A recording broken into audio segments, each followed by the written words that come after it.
So I nursed my way back to health. But in that 2 months period of time, I laid in bed for a long time resting. My kids would go to school. I would go back to bed and I would stay there until everybody came home at the end of the day. And while I was laying in bed, I would have these drifting in and out of the body experiences. Sometimes I would separate enough from the body that I could kind of see my body from up above. I would hover above it and have those kinds of in and out experiences. They were little tiny glimpses, nothing really that I thought was anything major. I thought it was just me going in and out of consciousness. I was very aware. I was very conscious the whole time that it was happening. But I remember laying on the ground and noticing I couldn't move my legs. I couldn't move my arms. Everything went numb. And then everything went dark. So I lost my vision, but I was still very awake and very alert and very present. And I will never forget all of the sequence of things that happened. So I didn't faint. I didn't pass out. But I could hear women kind of making a ruckus. Like they were like, something's wrong. There's something wrong. She's not okay. And so they all came over and tried to help me. They were slapping my face. I wasn't feeling any of that. I was panicking a little bit because I could tell that something not good was happening. And the last thought that went through my mind was, crap, I'm going to die here. I can feel myself separating from the body, and it was not good. And what ultimately ended up happening was the lights went out. I couldn't see. I couldn't breathe. I was panicking a bit. And then all of a sudden, the panic flipped over into peace, pure, absolute, undeniable peace and calm and love. And I wasn't worried anymore. I had no concerns, but I was still very conscious of what was going on around me, even though I couldn't see it. And as I started to separate and pop out of the body just a little bit, I had that tunnel experience where I went into this dark tunnel. I could tell that I was leaving. I could tell that I was going somewhere. And I wanted to go deeper into this peace because it felt so amazing. I had spent 25 years of my life in a body that was riddled with fatigue and pain and sickness.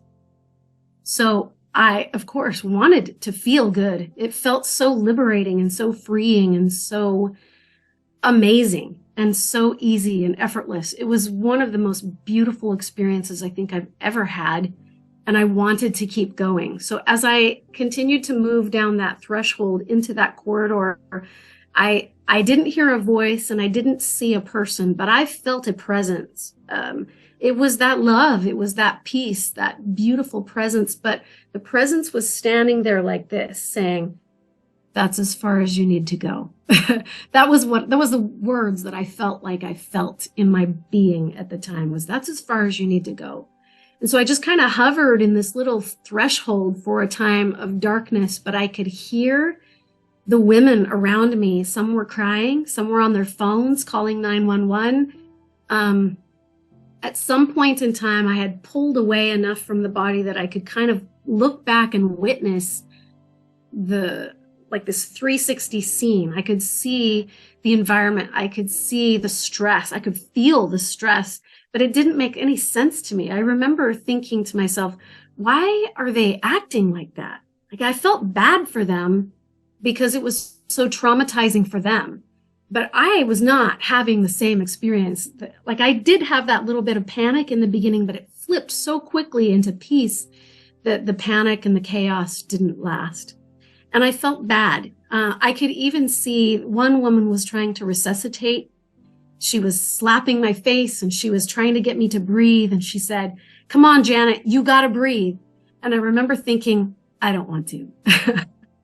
I don't want to go back into that. Like, this is better, right? The experience I was having was amazing. It was the first time I'd ever been liberated from what I felt like was a prison, which was my physical body that had been sick for so long. And it was an amazing experience.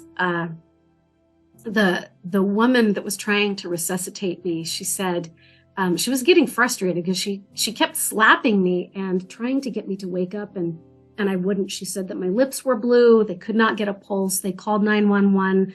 I ended up waking up again. So it wasn't a long time that I was out, but I ended up coming back into the body about the time that the ambulance arrived and they started doing their tests. And the second thing that I learned through that experience is that death is not real. Death is an illusion.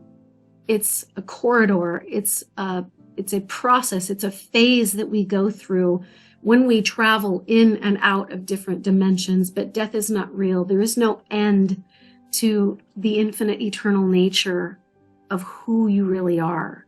And at that level, without the body attached to you, without you carrying that body around, you are divine, eternal, infinite, glorious intelligence and light and truth and love. That's the essence of who we are as human beings. The third thing that I think that I learned in that experience is that it's important, it's very important, vitally important that we stay true to the authenticity of who we really are as infinite divine identities.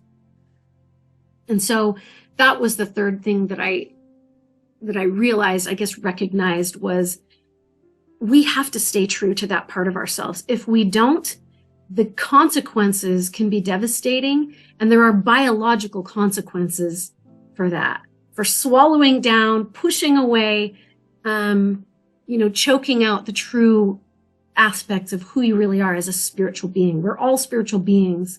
We're not physical beings.